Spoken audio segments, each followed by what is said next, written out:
उपमुख्यमंत्री सुनेत्रा पवार यांच्याबाबत काँग्रेसचे नेते हर्षवर्धन सपकाळ यांनी केलेल्या आक्षेपार्ह वक्तव्याच्या निषेधार्थ जळगावमध्ये राष्ट्रवादी अजित पवार गटाकडून काँग्रेस भवनाबाहेर आंदोलन करण्यात आले। हर्षवर्धन सपकाळ यांनी 24 तासाच्या आत जाहीर माफी मागावी अशी मागणी या आंदोलनाच्या माध्यमातून करण्यात आली।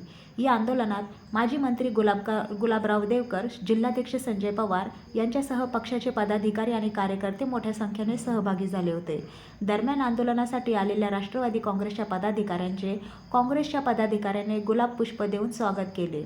यावर काँग्रेसकडून हे आंदोलनाला पाठिंबा नसून आलेल्या पाहुण्यांचे स्वागत आहे असा टोला लगावण्यात आला, तर दुसरीकडे एकीकडे फुले देऊन स्वागत करायचे आणि दुसरीकडे महिलांबाबत आक्षेपार्ह वक्तव्य करायचे ही काँग्रेसची दुटप्पी भूमिका आहे अशी टीका राष्ट्रवादीच्या नेत्यांनी केली। तर हर्षवर्धन सपकाळ यांनी माफी मागितली नाही तर लाडक्या बहिणी त्यांना दाखवून देतील की काँग्रेसच्या नंतर काय हाल होतील।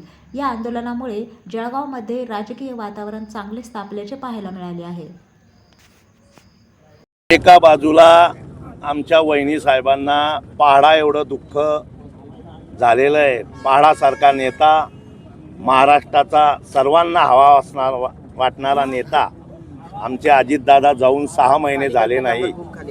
एका बाजूला महाराष्ट्र सांभाळणारा निघालेल्या आमच्या दुर्गा आदरणीय वहिनी साहेब यांच्यावर काँग्रेस पक्षाने असे आरोप करणे, अपमानास्पद त्यांच्याबद्दल बोलणे हे अतिशय महाराष्ट्राच्या संस्कृतीला शोभणारं कृत्य नाही आहे।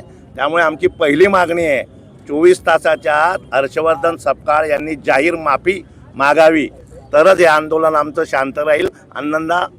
हे आंदोलन आमचं तीव्र करणार आहोत आम्ही।